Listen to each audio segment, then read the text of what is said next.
मैं आचार्य मनीष। आज हम लोगों ने एक प्रेस कॉन्फ्रेंस का आयोजन किया जिसमें हमने मुख्य मुद्दा उठाया है right to health. Right to health जुड़ा हुआ है राइट टू लाइफ से, क्योंकि भारत सरकार के अगर हम संविधान की बात करें तो एक हमारे संविधान में आर्टिकल 21 के तहत हमें जीने का अधिकार है, सम्मानपूर्वक जीने का अधिकार। अब सम्मानपूर्वक जीने का अधिकार दवाइयों के साथ, गोलियों के साथ, केमिकल वाली दवाइयों के साथ या बिस्तर में पड़े रह के तो पॉसिबल नहीं हो सकता। तो बिना राइट टू हेल्थ के राइट टू लाइफ पॉसिबल नहीं है। इसीलिए हम आज से ये कैंपेन शुरू कर रहे हैं। अगले 6 महीने के लिए पूरे देश में, हर स्टेट में, हर गवर्नमेंट इंस्टीट्यूशन में हम इस अभियान को लेके जाएंगे कि राइट टू हेल्थ को हमारा राइट होना चाहिए और हमें स्वस्थ जीने के अधिकार जो होगा वो आयुर्वेद से संभव है। इसलिए भारत सरकार आयुर्वेद को फर्स्ट चिकित्सा पद्धति घोषित करे और इसके लिए पूरे समुचित कदम उठाए। इस तरह का कैंपेन करना चाह रहा हूँ। इसमें हम लोगों को जागरूक करेंगे, जो भी आयुर्वेद की अच्छी चीज़ें हैं वो लोगों को बताएंगे, जो भी एलोपैथी की गलत हैं, केमिकल वाली दवाइयों के नुकसान हैं, साइड इफ़ेक्ट हैं, उसके बारे में लोगों को जागरूक करेंगे।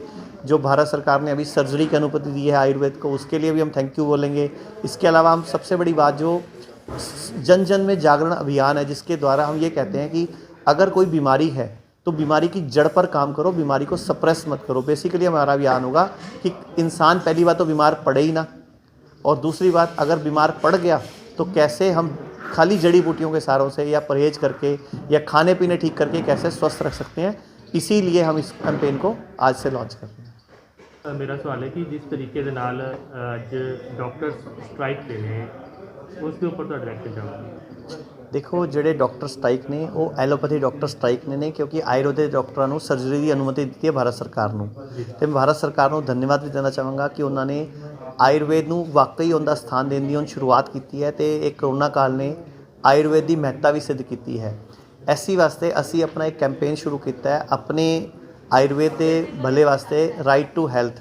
ਜਿਵੇਂ ਆਪਣੇ ਸੰਵਿਧਾਨ ਦੇ ਵਿੱਚ ਸੈਕਸ਼ਨ 21 ਹੈਗਾ ਜਿਹਦੇ 'ਚ ਆਪਾਂ ਨੂੰ ਕਹਿੰਦੇ ਆ मतलब जीने का अधिकार, वो एक सैक्शन 21 अपने कॉन्स्टिट्यूशन वर्णित है। तो हुण वो जीन का अधिकार जोड़ा है क्या वो बिना स्वास्थ्य के पॉसीबल है। इस वास्ते असीं शुरू किया राइट टू हेल्थ, स्वस्थ जीने का अधिकार।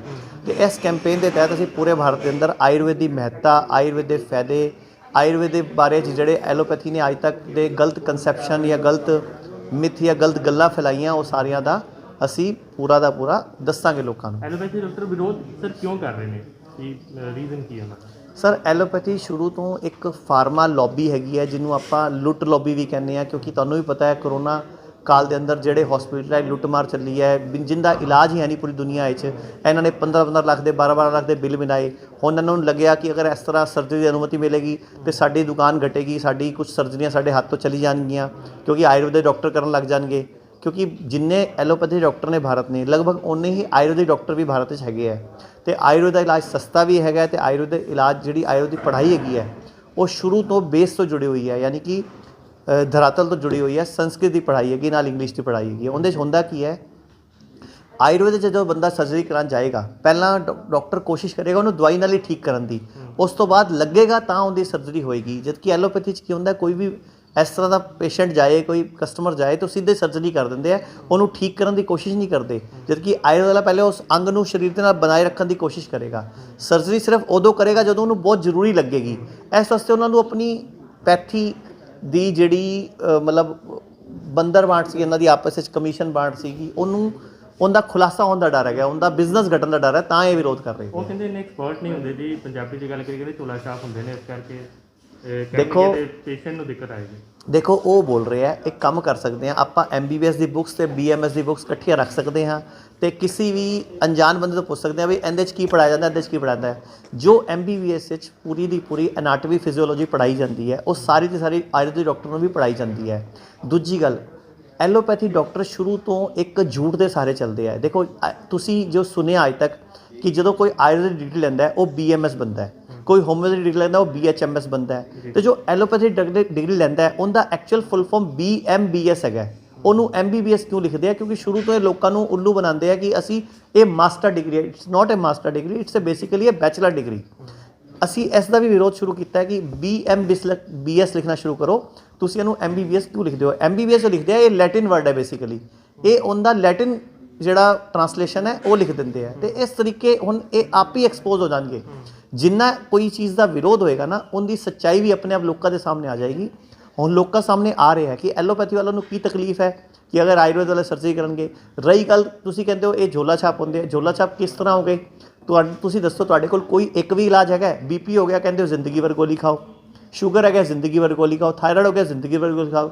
ਇਹ ਕਿਵੇਂ ਦਾ ਇਲਾਜ ਹੋ ਗਿਆ? ਜਦ ਕਿ ਆਯੁਰਵੇਦ ਵਾਲੇ ਕੋਲ ਜਾਓਗੇ ਉਹ ਬੀਪੀ ਦਾ ਵੀ ਇਲਾਜ ਕਰ ਦਿੰਦੇ ਆ, ਸ਼ੂਗਰ ਦਾ ਵੀ ਇਲਾਜ ਕਰ ਦਿੰਦੇ ਆ, ਤੇ ਇਲਾਜ ਤਾਂ ਬੇਸਿਕਲੀ ਹੈ ਹੀ ਆਯੁਰਵੇਦ ਕੋਲ। ਜਦ ਕਿ ਪੂਰੀ ਦੁਨੀਆ 'ਚ ਸਭ ਤੋਂ ਪ੍ਰਾਚੀਨ ਵਿਗਿਆਨ ਵੀ ਆਯੁਰਵੇਦ ਹੈਗਾ।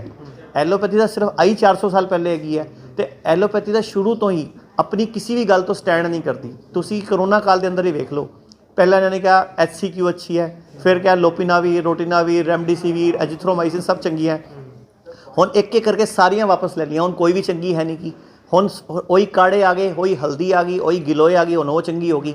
ਕਹਿਣ ਦਾ ਮਤਲਬ ਇਹ ਹੈ ਕਿ ਐਲੋਪੈਥੀ ਸ਼ੁਰੂ ਤੋਂ ਝੂਠ ਦੇ ਸਾਰੇ ਹੀ ਚੱਲਦਾ ਹੈ, ਤੇ ਲੋਕਾਂ ਨੂੰ ਬਰਗਲਾ ਕੇ ਚੱਲਦਾ ਹੈ। ਨਾਲੇ ਦੂਜੀ ਗੱਲ, ਸਿਰਫ ਤੇ ਸਿਰਫ ਐਲੋਪੈਥੀ ਉਦੋਂ ਜ਼ਰੂਰੀ ਹੈ ਜਦੋਂ ਤੁਹਾਡੀ ਕੋਈ ਸਰਜਰੀ ਹੋਵੇ, ਐਕਸੀਡੈਂਟ ਕੰਡੀਸ਼ਨ ਹੋਵੇ, ਜਾਂ ਤੁਹਾਡੀ ਕੋਈ ਐਕਿਊਟ ਕੰਡੀਸ਼ਨ ਹੋਣ। ਅਦਰਵਾਈਜ਼ ਹਰ ਬਿਮਾਰੀ ਦਾ ਇਲਾਜ ਆਯੁਰਵੇਦ ਕੋਲ ਵੀ ਹੈਗਾ ਹੈ, ਚਾਹੇ ਉਹ ਕੈਂਸਰ ਹੋਵੇ, ਚਾਹੇ ਉਹ ਹੈਪੇਟਾਈਟਸ ਹੋਵੇ, ਚਾਹੇ ਲੀਵਰ ਖਰਾਬ ਹੋਵੇ, ਚਾਹੇ ਕਿਡਨੀ ਫੇਲ ਹੋਵੇ। ਆਯੁਰਵੇਦ ਇੰਨਾ ਸક્ષਮ ਹੈ, ਹਰ ਬਿਮਾਰੀ ਦਾ ਇਲਾਜ ਕਰ ਸਕਦਾ ਹੈ। ਕਿਆ ਕੋਰਟ ਦਾ ਵੀ ਕੋਈ ਵਿਰੋਧ ਕਰਨ ਦੀ ਹੈ ਕੋਈ ਗੱਲਬਾਤ? ਅਸੀਂ ਪੰਜਾਬ ਹਾਈ ਕੋਰਟ ਵਾਸਤੇ ਪੂਰੀ ਇੱਕ ਯਾਚਿਕਾ ਤਿਆਰ ਕੀਤੀ ਹੈ ਰਾਈਟ ਟੂ ਹੈਲਥ ਬਾਰੇ, ਤੇ ਪਲੱਸ ਇਹਨਾਂ ਦੀ ਜਿਹੜੀ ਡਿਗਰੀ ਦੀ ਇਹ MBBS ਲਿਖਦੇ ਆ, ਜਦਕਿ ਇਹ BMBS ਲਿਖਣਾ ਚਾਹੀਦਾ ਹੈ। ਉਹ ਵੀ ਅਸੀਂ ਪੂਰਾ ਦਾ ਪੂਰਾ ਪਲਾਨ ਕੀਤਾ, ਕਿਉਂਕਿ ਲੋਕਾਂ ਨੂੰ ਸੱਚਾਈ ਤਾਂ ਪਤਾ ਲੱਗੇ।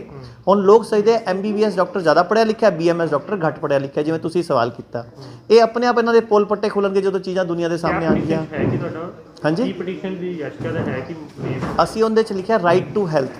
ਦ right to health without right to Ayurveda possible ਹੀ ਹੈ ਨਹੀਂ, ਕਿਉਂਕਿ WHO ਦੀ ਜਿਹੜੀ डेफिनेशन है हेल्थ की वो हैगी है कि कोई भी व्यक्ति शारीरिक और मानसिक रूप से स्वस्थ हो उसी को स्वस्थ कहेंगे। और आयुर्वेद की जो परिभाषा है वो भी यही कहती है, स्वस्थस्य स्वास्थ्य रक्षम, स्वस्थ के स्वास्थ्य की रक्षा करना और रोगी के विकारों को जड़ से दूर करना आयुर्वेद का मुख्य उद्देश्य है। जबकि एलोपैथी में तो ऐसी कोई डेफिनेशन ही नहीं है। तो एक्चुअल में जो आयुर्वेदा की जो WHO की डेफिनेशन है हेल्थ की, वो पूरी ही आयुर्वेद कर सकता है। तो basically right to health is a base part of right to Ayurveda.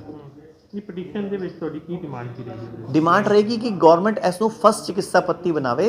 ਜਿੰਨੇ ਵੀ ਸਰਕਾਰੀ ਹਸਪੀਟਲ ਹੁੰਦੇ ਆ, ਜਿੰਨੇ ਵੀ ਗਵਰਨਮੈਂਟ ਇੰਸਟੀਟਿਊਟਸ ਹੁੰਦੇ ਆ, ਉਹਨਾਂ 'ਚ ਐਲੋਪੈਥੀ ਨੂੰ ਪ੍ਰਾਥਮਿਕਤਾ ਮਿਲਦੀ ਹੈ। ਈਵਨ ਕਿ ਕਈ ਜਗ੍ਹਾ ਤੇ ਅੱਜ ਵੀ BMS ਡਾਕਟਰ ਦੇ ਸਾਈਨ ਵਾਲੇ ਸਰਟੀਫਿਕੇਟ ਵੀ ਨਹੀਂ ਚੱਲਦੇ, ਜਿਵੇਂ ਕਿ ਲੀਵ ਸਰਟੀਫਿਕੇਟ ਵੀ ਨਹੀਂ ਚੱਲਦੇ। ਕਿਉਂ? ਜਦ ਕਿ ਡਿਗਰੀ ਓਨੀ ਹੈ, ਪੜ੍ਹਾਈ ਓਨੀ ਹੈ, ਬੇਸ ਭਾਰਤ ਦਾ ਆਯੁਰਵੇਦ ਹੈ, ਫਿਰ ਆਯੁਰਵੇਦ ਦਾ ਇਹ ਸੁਤੇਲਾ ਵਿਵਹਾਰ ਕਿਉਂ ਕਰਦੀ ਹੈ ਗਵਰਨਮੈਂਟ?